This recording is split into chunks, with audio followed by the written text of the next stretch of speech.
Olá, meus irmãos, Deus os abençoe no poderoso nome de nosso Senhor Jesus Cristo. Sempre é uma grande honra quando nós nos encontramos ao redor da palavra. Temos um encontro diário e eu agradeço muito a sua boa vontade em nos prestar atenção, sempre com o intuito de contribuir com algo que possa aumentar a nossa fé. Nós estamos vivendo os dias finais da história da Igreja sobre a humanidade e nós que estamos aqui vivos, o quíntuplo de Efésios, a Igreja que está crendo na pregação do anjo de Malaquias 4, mesmo anjo de Apocalipse 17, nós é que estamos terminando a obra do Evangelho. Fomos pré-ordenados e predestinados juntos para estar aqui no tempo do fim, para terminar essa obra preciosa. Nós sabemos que isso foi exemplificado pelo profeta na figura de uma pirâmide. E nós sabemos que a pirâmide começou na sua base muito larga, mas ela vai crescendo e vai se afinando até chegar na pedra de coroa. Veja, um número muito pequeno de crentes verdadeiros, aqui no tempo do fim, de acordo com a profecia. Esse é o tempo da apostasia, é o tempo em que Satanás é o Deus dessa era maligna. Esse é o tempo em que nós estamos vivendo os dias de Sodoma e Gomorra. Aqui está estabelecido o Éden de Satanás. Satanás tem se levantado contra tudo que se chama Deus ou se adora. E esse é um tempo de uma civilização avançada de acordo com os dias de Noé e os dias de Ló. Um dia em que há muita riqueza material, porém grande pobreza espiritual. Grande pobreza. Agora, em contraste a tudo isso, nós estamos vivenciando os dias do estabelecimento do reino de Deus dentro da nossa alma. Veja, dentro da nossa alma, de acordo com Apocalipse 15, verso 3, Jesus é o Rei dos Santos. É claro que Ele não está governando sobre este mundo agora. Ele não é o Rei do Brasil, Ele não é o Rei das civilizações modernas. Ele é rei para os crentes. Veja, ele nos comprou. Veja, ele derramou seu sangue no Calvário, por 2000 anos esteve intercedendo pelos nomes que estão no livro da vida do Cordeiro, e já que ele pagou o preço da compra, veja, a lei de Deus está acima da lei dos homens, ele desce à terra em Apocalipse 10, com um título de propriedade em sua mão, abre parênteses, abstrato, evidentemente. Veja, ele conquistou os seus direitos através da compra. E como rei, ele desceu agora para reclamar os seus direitos e impor a Satanás que devolva a propriedade do Deus Altíssimo. Então, em primeiro plano, ele chama sua rainha. Veja, ele estendeu o seu cetro. O cetro de Deus é a sua palavra, é o seu poder. Veja, e a ela foi estendido o cetro. Veja, porque os predestinados são os primeiros a tomarem o conhecimento desses mistérios que estavam escondidos desde antes da fundação do mundo, do retorno da palavra em todo o seu poder. Veja, e dos direitos que foram perdidos por Adão e que agora foram devolvidos à igreja através do plano da redenção. Veja, e ele vem para estabelecer esse reino. Então Mateus, veja, o apresenta como leão. Veja, no acampamento de Israel se acampava num quadrado. No primeiro canto estava a bandeira de um leão. Esse é o Evangelho de Mateus. No segundo canto, a bandeira de um boi, um animal de sacrifício. Lá está Marcos. Marcos, ele estabeleceu a cura divina, os milagres e assim por diante. Veja, no terceiro canto está a bandeira de um homem, Lucas. Lucas não foi um apóstolo, Lucas era um médico que seguiu Paulo. Veja, ali está um homem mostrando a sabedoria humana, a perspicácia e a inteligência. E no outro canto está a bandeira de uma águia. Veja, o Evangelho de João, que essa grande graça, porque Jesus disse, eu quero que ele fique até que eu venha, o que te importa a ti, ele disse para Pedro. Então veja, João escreveu o livro de Apocalipse, o Evangelho segundo São João e as epístolas, as cartas. Veja, mas João teve a graça de ser arrebatado em espírito no dia do Senhor. Ele então traz o livro de Apocalipse, que é a revelação de sua segunda vinda. Veja, o desdobramento, o desenrolar desse plano da redenção.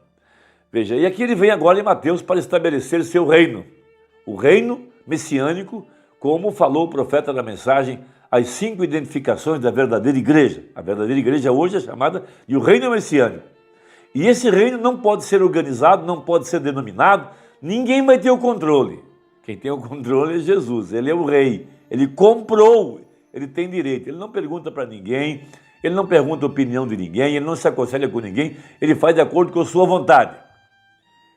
E como nós conhecemos o seu caráter, justo, misericordioso, compassivo, bondoso, veja, um verdadeiro pai, um verdadeiro esposo, mas um rei justo, um rei que está cuidando dos seus súditos, alimentando, protegendo, amparando, governando com suas leis.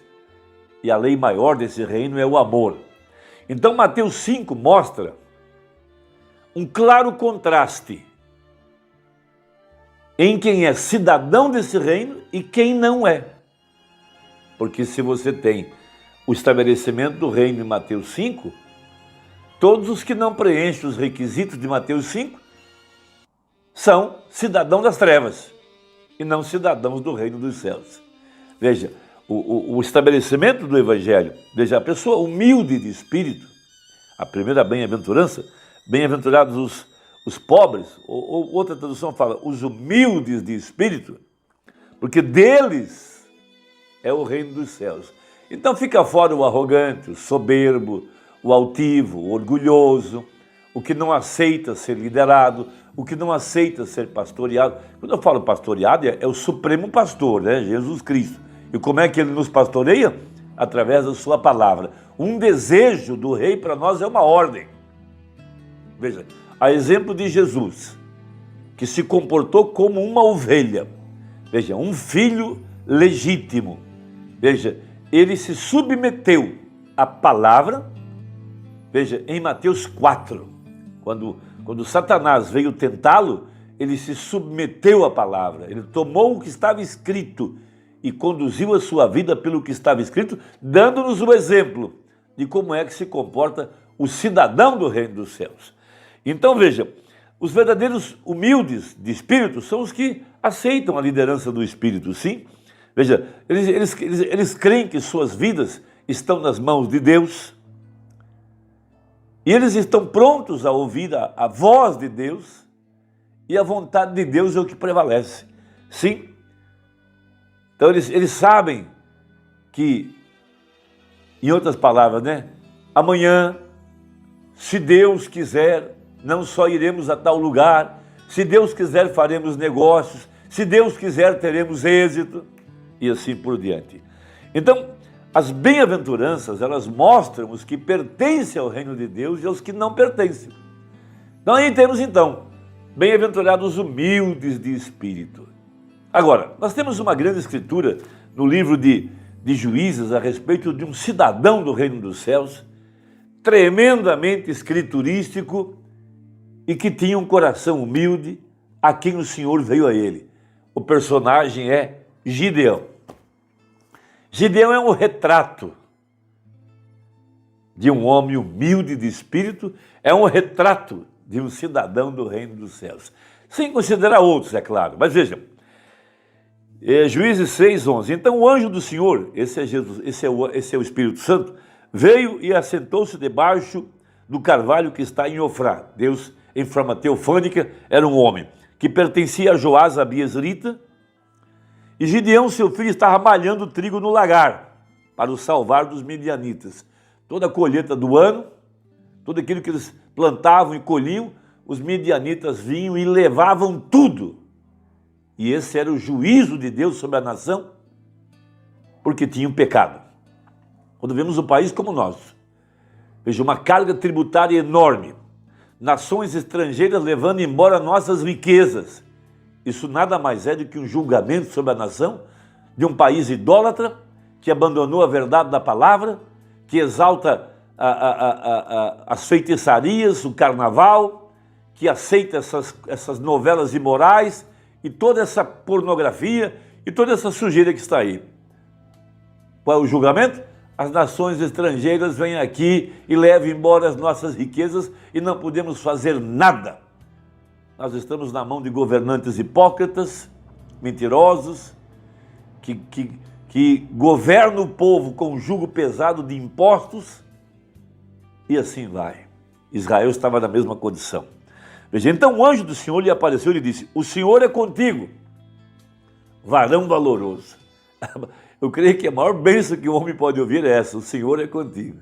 A segunda é varão valoroso. Veja, Deus estava vendo no indivíduo chamado Gideão valor.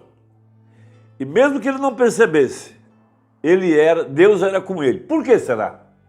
Veja, mas Gideão lhe respondeu: ai, Senhor meu, se o Senhor é conosco, por que tudo isso nos sobreveio? E que é feito de todas as suas maravilhas que nossos pais nos contaram, dizendo: não nos fez o Senhor subir do Egito? Veja, essa escritura mostra que ele era um homem escriturístico. Ele conhecia as façanhas de Moisés, de Josué, ele conhecia as façanhas milagrosas do Espírito de Deus, ele era escriturístico. Primeiro grande valor, veja, um homem escriturístico, sobre o qual estava a mão do Senhor, e Deus viu nele valor, um homem valoroso, quer dizer, Deus viu valor nele. Veja, porém agora o Senhor nos desamparou e nos deu na mão dos midianitas. Deus nos deu na mão de uma nação estrangeira que vem aqui, nós plantamos, eles roubam tudo que nós colhemos. Pobreza, fome, miséria da nação. Então o Senhor olhou para ele e disse: vai nessa tua força e livrarás a Israel da mão dos midianitas. Porventura não te enviei eu? Que valor ele tinha? Um homem escriturístico, segundo, um homem humilde de espírito. Veja, e um homem que Deus podia trabalhar com ele, Deus podia enviá-lo. Ele lhe disse: ai, Senhor meu, com que livraria Israel? Eis que a minha família é a mais pobre em Manassés e eu o menor da casa de meu pai. Esse era o valor que ele tinha. Isso é o que mostrava que ele era um cidadão do reino dos céus. Ele não era um homem de pescoço erguido, que olhava para baixo das pessoas e tinha todo mundo ao seu redor, e todos vinham comer na sua mão, todos trabalhavam para ele, todos eram seus súditos. Não. Dentro dele, ele tinha um espírito humilde, e é esse o homem que Deus busca. Esse é o cidadão do reino dos céus. Esse é o valor que Deus está buscando em nossos corações. Humildade de espírito. Como é que ele se sentia? O menor da casa do seu pai. Ele se sentia o mais pobre. Veja, então o Senhor lhe disse: porquanto eu hei de ser contigo, e tu ferirás os midianitas como se fosse um só homem. Ou seja, ali estava um homem nas mãos de Deus e o rei, o grande rei, governando através dele para trazer julgamento às nações que estavam roubando todo o mantimento, empobrecendo Israel. Veja, é essa qualidade que Deus quer ver em nós. Humildes de espírito, isso chama-se valor, varão valoroso.